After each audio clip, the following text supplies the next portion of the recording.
Did you know that a U.S. embassy is rumored to have had a role in one of the most horrendous eras of a nation's history?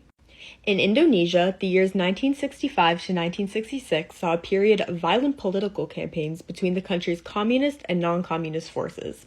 This started when forces of the country's Communist Party, or PKI, assassinated 6 army generals in October 1965.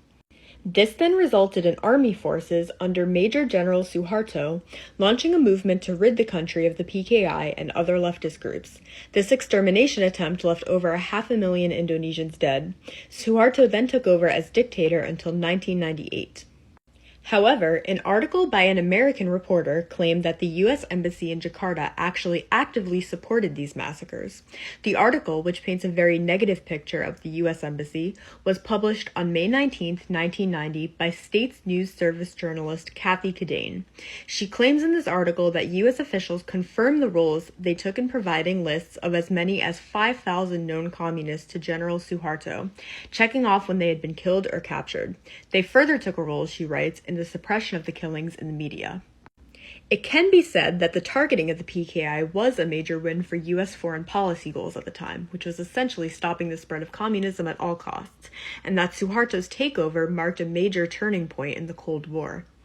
However, former Foreign Service officer Robert Martins, who worked at the U.S. Embassy in Jakarta, recalls the role he took in reporting on the Communist Party situation through means of, quote, reading the tea leaves of the communist press, searching through Indonesian bookstores for communist literature, and attending PKI events whenever an opportunity to arose. This was not an easy task, however, given the intense anti-American rhetoric in Indonesia during that era.